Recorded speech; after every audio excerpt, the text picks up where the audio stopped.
तो कल के वीडियो में हमने देखा था अरस्तु की नागरिकता का सिद्धांत। तो अरस्तु की नागरिकता के सिद्धांत में हम इस बात को जान पाए कि अरस्तु राज्य में रहने वाले सभी लोगों को नागरिकता की श्रेणी में नहीं रखता है। वह उन लोगों को नागरिकता की श्रेणी में रखता है जो विधि निर्माण एवं न्यायिक कार्यों में सक्रिय भागीदारी निभाते हैं।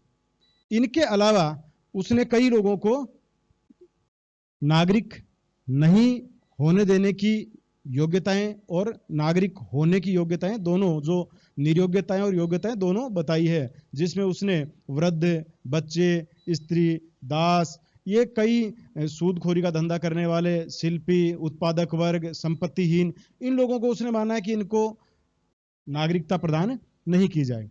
तो कुल मिला के हमने अरस्तु के नागरिकता सिद्धांत को देखा कि अरस्तु केवल उन्हीं लोगों को नागरिकता प्रदान करता है जो विधि निर्माण में सक्रिय भूमिका अदा करते हैं या जो न्यायिक कार्यों में अर्थात न्याय करने के कार्य में सक्रिय भूमिका अदा करते हैं या दोनों कार्य करते हैं। अब बात करते हैं हम इसकी आलोचना की। बहुत से विचारकों ने इसको स्वीकार नहीं किया है और हम भी देखें कि यदि ऐसी स्थिति हो तो शायद हम भी इसको स्वीकार नहीं करेंगे कि केवल कुछ लोगों को ही नागरिकता का अधिकार मिले, उसके अलावा नागरिकता का अधिकार ही नहीं मिलेगा। और सबसे बड़ी बात इसमें यह भी देखी जाती है कि अरस्तु न केवल उनको नागरिकता से वंचित करता है, बल्कि एक तरफ वो ये भी कहता है कि राज्य केवल नागरिकों का ही समूह है, अर्थात इसका मतलब तो वो लोग राज्य के आवश्यक अंग भी नहीं रहे। तो ये कई चीजें, कई आधारों पर अरस्तु जैसे महान जो बुद्धिजीवी विचारक है, जिसने कई विषयों का ज्ञाता है, यहां इस मामले में 2-3 मामलों में हम देखेंगे, आगे दास प्रथा को भी हम देखेंगे कि कुछ मामलों में अरस्तु ने भी अपने विचारों में संकीर्णता का प्रदर्शन किया है। आज के संदर्भ में बात यदि हम करें तो आज के संदर्भ में यह सिद्धांत लागू नहीं होगा, या बड़े राज्यों में तो संभव ही नहीं है इसको लागू करना। तो चलिए हम कुछ इसकी विशेष आलोचनाएं देखते हैं कि अरस्तु के नागरिकता सिद्धांत की क्या क्या आलोचनाएं विभिन्न विचारकों ने की है अपने विश्लेषण के माध्यम से। तो सबसे पहली बात तो यह है कि नगर राज्य जिनकी जनसंख्या 5,000 10,000 थी, उनमें कुछ लोग उनको नागरिकता की श्रेणी में ठीक अरस्तु उसमें मानता था, लेकिन आज यदि हम बात करें बड़े जो जनसंख्या वाले राष्ट्र हैं उनमें अरस्तु का सिद्धांत लागू नहीं किया जा सकता। आज आप देखिए जो राष्ट्रीय राज्यों की अभी जो चल रहा है, हम देखते हैं कहीं 1 अरब 35 करोड़ जनसंख्या है, कहीं 30 करोड़ जनसंख्या है, कहीं 1 अरब जनसंख्या है। तो इतनी बड़ी बड़ी जनसंख्या वाले राष्ट्रों में अरस्तु का यह सिद्धांत लागू करना संभव नहीं होता कि आप उसमें से केवल विधि निर्माण और न्यायिक कार्यों में सक्रिय भागीदारी निभाने वालों को ही आप केवल नागरिकता प्रदान करें। यदि ऐसा करें तो हम देखें कि केवल कुछ हजार या लाख लोग ही नागरिकता की श्रेणी में आएंगे, अन्यथा करोड़ों लोग हैं वो नागरिकता से वंचित हो जाएंगे। अब यदि नागरिकता से वंचित हो गए तो राज्य की कई प्रकार की सुविधाओं से वंचित हो गए, राज्य के कल्याण में उनका कोई योगदान नहीं रहेगा, वो लोग राज्य के हित के बारे में नहीं सोचेंगे। तो एक तरीके से वर्तमान समय में ये सोचना भी एक तरीके से हम कह सकते हैं कि अकल्पनीय चीज है कि अरस्तु के इस सिद्धांत को आधार बनाकर हम इन बड़े राष्ट्रों में नागरिकता प्रदान करें। तो बड़े राष्ट्र या बड़ी जनसंख्या वाले जो राष्ट्र हैं उनमें अरस्तु का यह सिद्धांत, जो नागरिकता का सिद्धांत है, वो लागू नहीं हो सकता है। दूसरा, अभी हम देख रहे हैं कि प्रतिनिधित्वक जो सरकारें हैं, आजकल हम जिनको प्रतिनिधि चुनते हैं भारत में, हम एमएलए को चुनते हैं, एमपी को चुनते हैं, सरपंच, पंच, मतलब लोकल सेल्फ गवर्नमेंट से लेके यदि हम आम चुनाव तक की बात करें तो बहुत से चुनाव होते हैं और उन चुनावों में हम विभिन्न अपने प्रतिनिधियों को चुनते हैं। तो विभिन्न प्रतिनिधित्वक शासन प्रणाली में इसका मतलब यह हुआ कि केवल इनमें भी जो लोग सक्रिय होंगे, जो केवल वही लोग, ये प्रतिनिधि ही केवल नागरिक माने जाएंगे, बाकी लोग नागरिक नहीं। तो वर्तमान में की जो लोकतांत्रिक पद्धति है, इस लोकतांत्रिक प्रतिनिधित्वक शासन प्रणाली में भी अरस्तु के नागरिकता का सिद्धांत लागू करना संभव नहीं है। और एक इस आधार पर भी आप देख सकते हैं कि कहीं ना कहीं हमें अरस्तु के इस सिद्धांत में धनिक तंत्र या कुलीन तंत्र, धनिक तंत्र या कुलीन तंत्र के तत्व दिखाई देते हैं। धनिक तंत्र मतलब धनी लोगों का जहां शासन में आधिपत्य हो, प्रभु सत्ता जहां धनी लोगों के पास हो, प्रभु सत्ता जहां कुलीन लोगों के पास हो। जैसा कि ये बताता है श्रेष्ठ कुल, श्रेष्ठ जिनके पास धन संपत्ति है, संपत्तिहीन लोगों को ये नागरिकता प्रदान ही नहीं करता है। तो एक तरीके से अरस्तु का जो सिद्धांत है ये धनिक तंत्र को बढ़ावा देने वाला सिद्धांत है। इसमें सबसे बड़ी चीज है, इसी का आप अगली भी आलोचना साथ ही कर दीजिए कि यदि धनिक तंत्र और कुलीन तंत्र को जो सिद्धांत बढ़ावा दे रहा है उसमें दो चीजें अपने आप प्रभावित हो गई। पहली चीज, यदि आपने कुलीन तंत्री सिद्धांत अपना लिया तो यहां आपने समानता का गला घोंट दिया है। समानता का गला इस सिद्धांत ने घोंट दिया है कि हर व्यक्ति को समान अधिकार देते हुए उसे नागरिकता की श्रेणी में समानता मिले। तो समानता नहीं मिलना केवल आपके पास पैसा नहीं है, संपत्तिहीन जो व्यक्ति हैं उनको वह नागरिकता की श्रेणी में नहीं लेता है।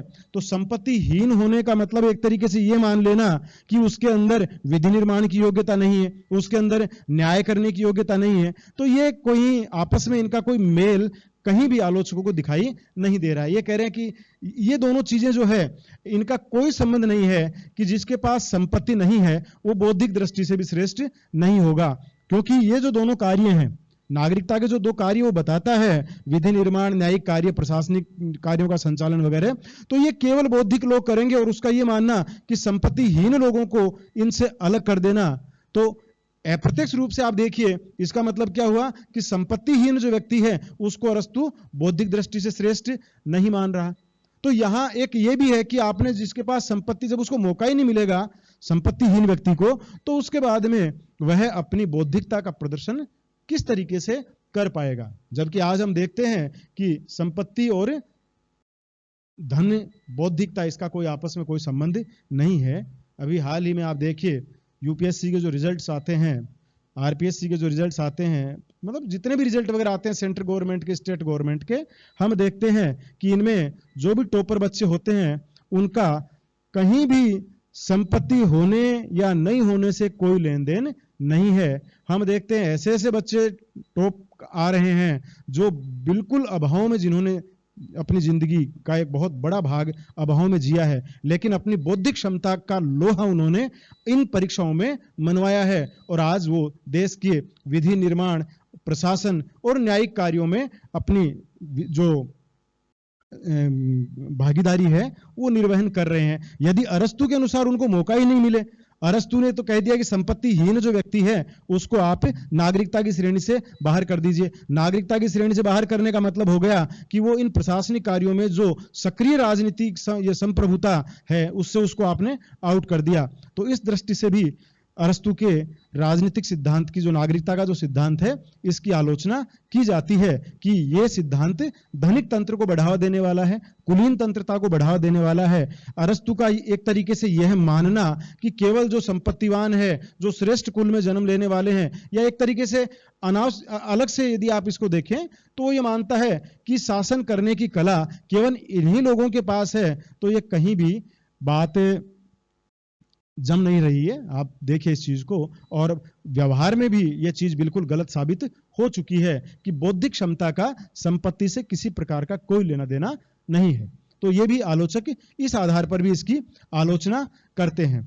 अगला जो सिद्धांत यह है कि यदि इस आधार पर आप नागरिकता की श्रेणी रखेंगे तो हम देखते हैं कि राज्य कई भागों में बंट जाएगा। नागरिकों का अलग हो गया, जो नागरिक नहीं है उनका अलग हो गया, विदेशियों का अलग हो जाएगा, दासों का अलग हो जाएगा, क्योंकि आप औरों को तो मौका ही नहीं दे रहे, आप ऊपर आने का मौका ही नहीं देंगे। और सबसे बड़ी चीज ये है कि जब इन व्यक्तियों को मौका नहीं मिलेगा तो फिर इनके हितों के बारे में सोचेगा कौन। आलोचक ये कहते हैं कि जब इन वर्गों को आपने स्थायी रूप से ही नागरिकता की श्रेणी से बाहर कर दिया तो इन वर्गों के हितों के बारे में वो लोग क्यों सोचेंगे जो उन वर्गों से या उन वर्गों की समस्याओं से रूबरू नहीं हो पा रहे हैं, उन वर्गों की समस्याओं को जो जान ही नहीं पाएंगे और उनके हित भी उनसे जुड़े हुए नहीं होंगे, स्वाभाविक है।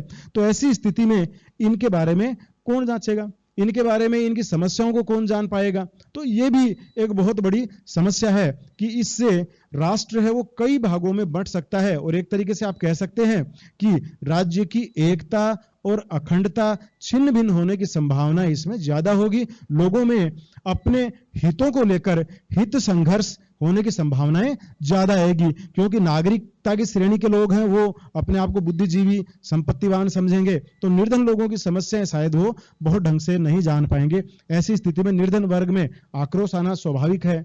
बाकी जो वर्ग हैं, हमने देखा कि कई मामलों में अरस्तू ने नागरिकता के जो अपनी श्रेणी से अलग रखा है, उनमें आक्रोश या संघर्ष होने की स्थिति राज्य की एकता में बाधक होगी, निश्चित रूप से होगी, इसमें कहीं कोई दो राय नहीं है। तो आलोचक इस दृष्टि से भी अरस्तू के नागरिकता सिद्धांत की आलोचना करते हैं।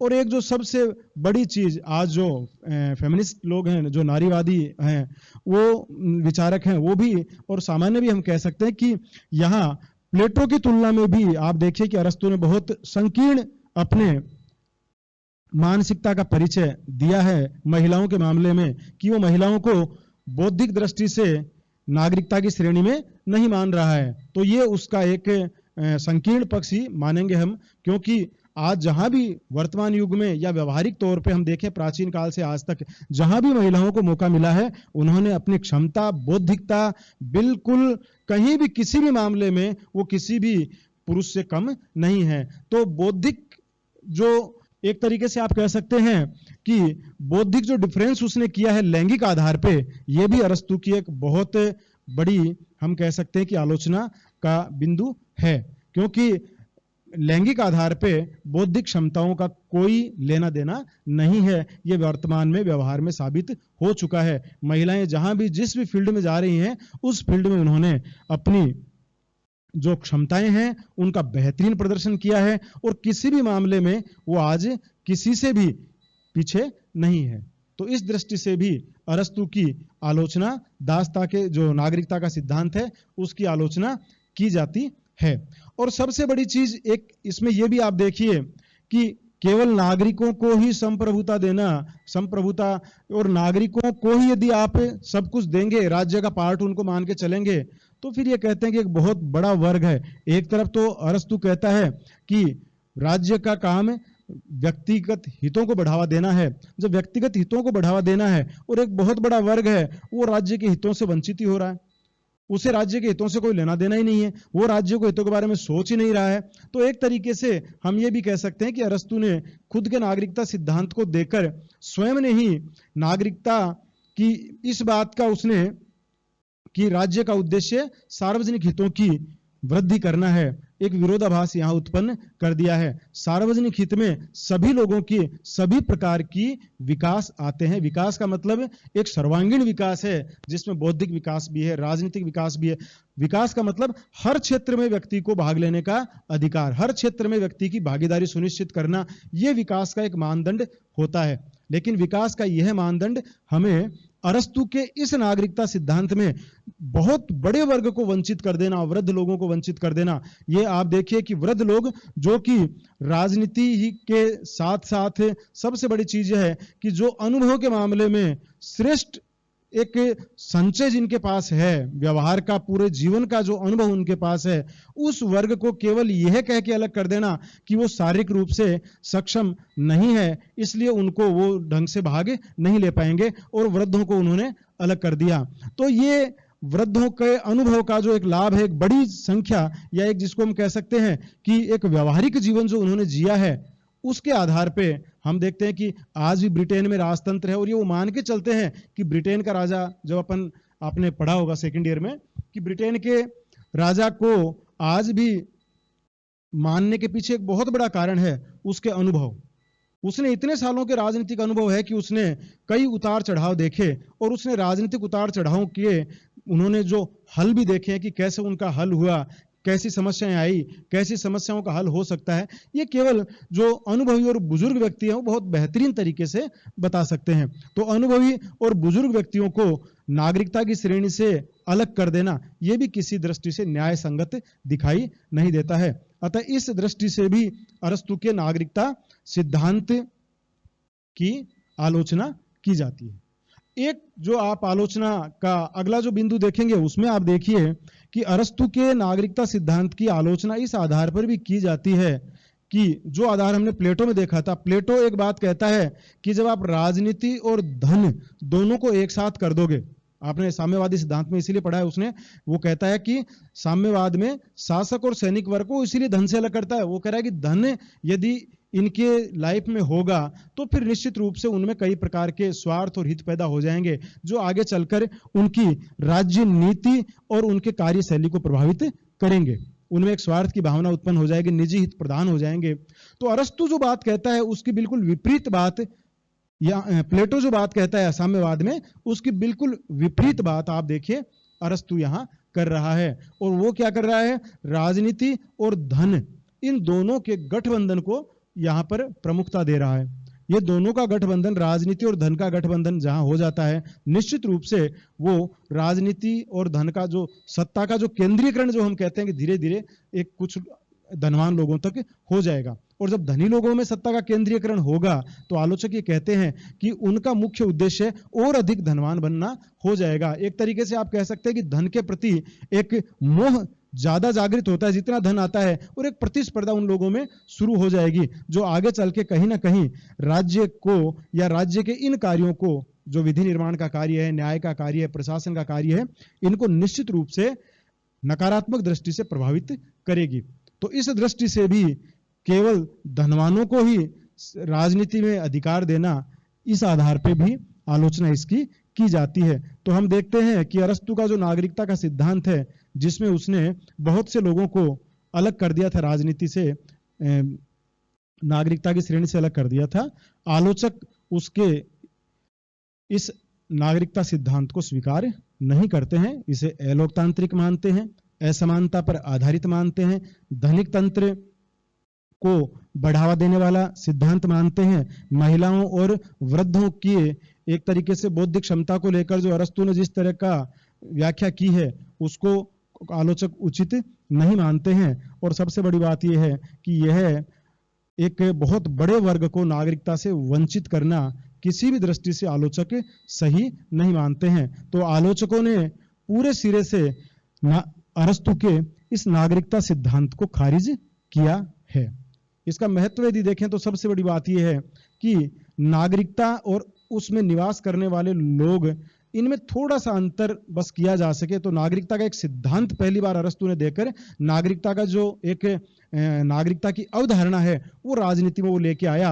और आज हम देख रहे हैं कि नागरिकता के लिए बहुत से सिद्धांत बना दिए गए हैं। मौलिक अधिकारों में हम देख रहे हैं कि कुछ मौलिक अधिकार केवल नागरिकों को दिए जाते हैं, कुछ मौलिक अधिकार नागरिकों और विदेशियों को दिए जाते हैं। तो इस प्रकार से नागरिकता की जो एक अवधारणा है कि उस राज्य में रहने वाले लोगों को, लेकिन अरस्तु की जो नागरिकता की अवधारणा है वो बड़ी संकीर्ण थी। उसकी नागरिकता की अवधारणा को अपनाया हमने जरूर है, लेकिन उसके अनुसार नहीं अपनाया है। आज बहुत एक तरीके से आप कह सकते हैं कि बड़े उदार नियम नागरिकता के विभिन्न राष्ट्रों ने अपनाए हैं, लेकिन अरस्तु की देन यह है कि उसने नागरिकता की अवधारणा यहाँ राजनीति में वो लेके आया है। ये उसकी एक देन है। उसके अलावा अन्य सभी आधारों की आलोचक आलोचनाएं करते हैं।